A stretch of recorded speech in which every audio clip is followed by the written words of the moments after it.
È difficile dare una collocazione alla genesi del Prato di Sion, in quanto essa coincide con l'origine della tradizione primordiale, la quale è un deposito che è stato affidato all'uomo ai tempi delle sue origini. La struttura che ricevette in affidamento questa conoscenza e della quale si fece custode venne a chiamarsi, in tempi relativamente recenti, Priorato di Sion. Successivamente si decise di attribuire come data di fondazione, per motivi essenzialmente tradizionali, il 1099, perché proprio nel 1099 Goffredo da Buglione, che era un erede della dinastia merovingia ed era il legittimo erede anche dell'ordine iniziatico perpetrato dai Merovingi, che poi venne appunto a chiamarsi il Prato di Sion, decise di convogliare questa conoscenza all'interno di un ordine cavalleresco. Così nel 1099 egli fondò l'ordine di Nostra Signora di Sion, presso l'abbazia di Nostra Signora di Monte Sion. Successivamente alcuni monaci di questa abbazia di Gerusalemme si spostarono in Francia, presso l'abbazia di Orval e di Saint-Sampson, fino al 1600. Nel 1600 successe che le autorità ecclesiastiche decisero di sciogliere l'ordine.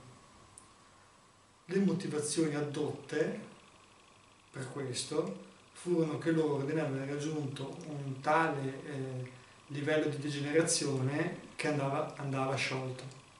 In realtà non è andata così, non erano queste le vere motivazioni.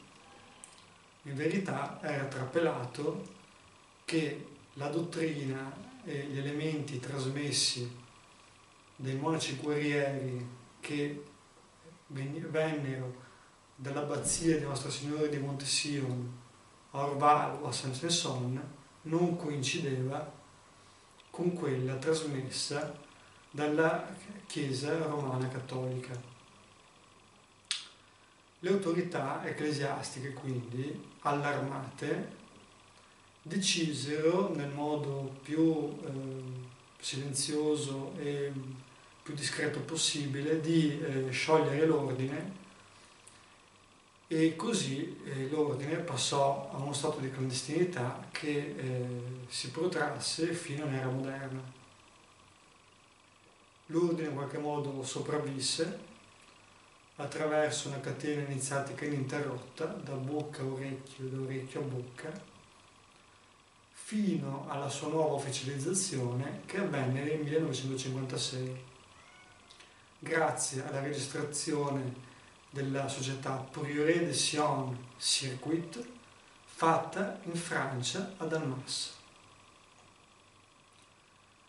In questo modo il Prato di Sion ebbe nuovamente una sua veste istituzionale per potersi relazionare con la società. Ma proprio qui iniziarono i primi fraintendimenti, in quanto i detrattori di Perplantard, che io per certi versi non posso biasimare, nel senso che si è venuto a creare un fraintendimento sulla trasmissione di certi elementi fatta a mezzo di alcuni miti. Mi riferisco in particolare al fatto che Perplantard utilizzò il mito dei Merovingi, che erano effettivamente collegati alla nostra tradizione, per presentare alcuni elementi simbolici. Ed egli fece questo anche utilizzando il proprio cognome, che era Plantard de Saint-Clair. In questo modo si è pensato ad un'impostura, cioè che egli volesse attribuirsi un titolo nobiliare del quale non aveva i requisiti. per poterselo attribuire, come conte o come duca del Raz. Ma le intenzioni non erano queste. Le intenzioni erano di sottolineare un deposito che ha origini, le quali origini passano attraverso la dinastia merovingia, attraverso il suo cognome. Lì piuttosto si può dire che il fraintendimento, l'equivoco, dove si è potuto fraintendere per in qualche modo una malizia, è stato quello che effettivamente per Plantard attribuiva una legittimità a questa sua discendenza, ma la legittimità che intendeva lui non era quella che si intendeva che egli volesse attribuirsi, in quanto egli, essendo comunque un legittimo discendente, a lui interessava mostrare la legittimità della discendenza, non dei requisiti, in quanto questo è un ambito esoterico dove la valenza è nel deposito di conoscenza, nel deposito iniziatico, che niente ha a che vedere con i tecnicismi del diritto nobiliare, ma è ben altro campo. Per Plantard ha cercato più volte di spiegare questa differenza, di spiegare le motivazioni che avevano portato a sottolineare questo mito, ma non venne colta, secondo me, nel modo appropriato, almeno non da tutti.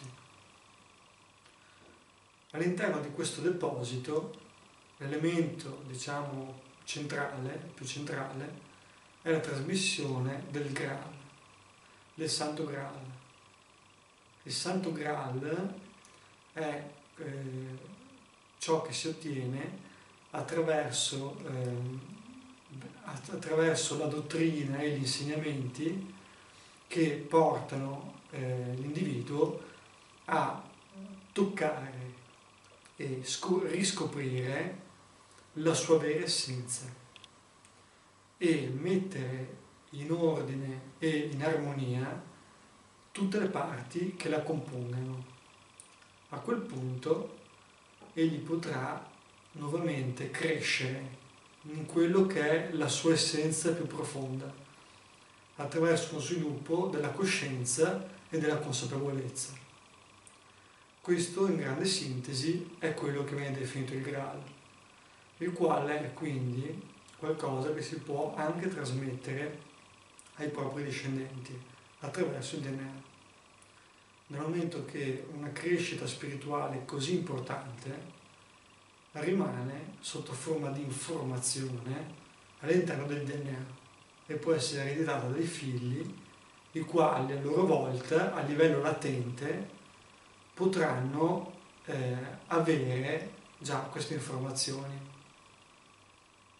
che poi potranno facilitare un loro sviluppo del Graal o meno. Dipende poi ovviamente dal percorso che si fa, dipende dall'individuo, però è questo un vantaggio netto. Per quello si parla di linea del sangue reale, per quello si parla di Graal che viene trasmesso, per quello si parla di Maddalena che trasmette il Graal.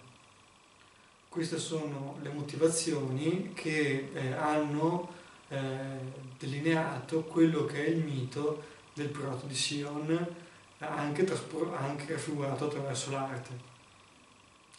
Da questo noi possiamo capire che il Proto di Sion è una scienza spirituale, la quale è composta da allegorie e simbolismi interdipendenti, il quale non ha bisogno di essere reale per essere vero. Arnaud avait contacté la famille Plantard. Marie Desnarnaud avait conservé dans ses papiers les coordonnées du grand-père de Pierre Plantard. Et donc c'est elle qui a pris contact avec la famille Plantard et c'est la raison du voyage. Le père de Pierre Plantard est décédé en 1922. Il est décédé accidentellement, donc il ne pouvait pas répondre. Et Pierre Plantard avait à l'époque 18 ans. Pierre Plantard, comme il l'a dit, vient ici pour la première fois au cours de l'été 1938. Il va à Rennes-le-Château. Il est accompagné d'un ami de la famille qui était un avocat, maître Jean-Charles Legrand, un avocat de l'époque.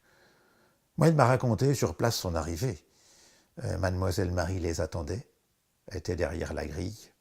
Évidemment, Rennes-le-Château était très calme à l'époque. Elle les attendait, ils ont eu plusieurs entretiens.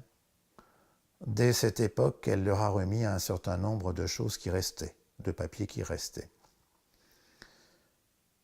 Il est passé par Rennes-les-Bains. Il a rencontré quelqu'un à Rennes-les-Bains. Il devait revenir, et l'année suivante, c'était l'année 1939, et la guerre a bouleversé les projets. Concernant cette affaire, ces affaires, Pierre Plantard se sentait investi d'un rôle pilote, d'une sorte de... un stratège. D'ailleurs, il avait les qualités du stratège. Il n'était pas seul. Il y a eu des intermédiaires, il y a eu des relais. Il a déballé un certain nombre de choses fortuitement. Il n'était probablement pas prévu au départ que ces éléments soient rendus publics. Ce qui a pesé dans la balance, je crois que c'est le fait qu'un certain nombre de groupes ont voulu quelque part s'emparer de ces affaires. Ça a commencé par Gisors. Moi, je me souviens un jour, nous étions en 1978, au moment même où Pierre Plantard avait amené des copies des fameux manuscrits, copies qu'il remettait à Jean-Luc Chaumeil. Nous avons parlé très rapidement et je faisais allusion aux documents qui étaient sortis sous forme polycopiée. Et je faisais observer que tous n'étaient pas de la même source. Et Pierre Plantard, qui à ce moment-là avait un rendez-vous, fait demi-tour et répond vraiment du tac au tac, ce qui veut dire qu'il n'y avait pas d'ambiguïté. Il me fixe, il me dit « Vous avez parfaitement raison. Vous comprenez, en 1956, on a cherché à m'attaquer, à nous attaquer, alors moi j'ai riposté en balançant l'affaire de Rennes-le-Château. » Et cette phrase m'a beaucoup marqué. En quelques mots, il déballait une sorte de motivation, de stratégie. Donc il n'était pas prévu de déballer l'affaire de Rennes-le-Château. Il a dit en balançant l'affaire de Rennes-le-Château. Donc il a rendu public quelque chose qui peut-être ne devait pas être rendu public, mais qui lui permettait, à lui et à ceux qui étaient avec lui, de reprendre la main. Talk about his place in this story. Monsieur Plantard, is there still a secret at Rennes-le-Château? Mais le secret n'est pas seulement à Rennes-le-Château. Il est aussi autour de Rennes-le-Château. Will the treasure of Rennes-le-Château ever be found? Ici, vous me parlez d'un trésor matériel. Ne parlons pas de trésor matériel. Disons simplement qu'il existe un secret à Rennes-le-Château. Il est possible qu'il existe autre chose autour de Rennes-le-Château. And how does Poussin fit into this story? Effectivement, dans le tableau de Poussin, il y a certaines révélations. Poussin est un initié. Il a donc construit son tableau en initié. Mais dans l'histoire, il n'y a pas que lui, il y en a d'autres personnages. Vous savez, les arts est une forme d'expression où la vérité se trouvait cachée derrière des symboles. Can you tell us whether the Priory of Zion still exists today? À l'heure actuelle, Sion existe toujours. l'un de ses derniers membres, un de ses derniers grands maîtres, c'était Jean Cocteau. Tout le monde le sait. Monsieur Plantard, over the centuries you have, how shall I put it, you have supported the Priory of Zion. Nous avons soutenu Sion. Et Sion nous a soutenus. We. Who are we? Nous, je parle de la lignée mérovingienne, car notre lignée est issue de Dagobert II. Les Mérovingiens, ce sont eux qui ont fait la France. Sans eux, il n'y aurait pas de France. Les Capétiens, les Carolingiens, ils ont suivi la ligne des Mérovingiens.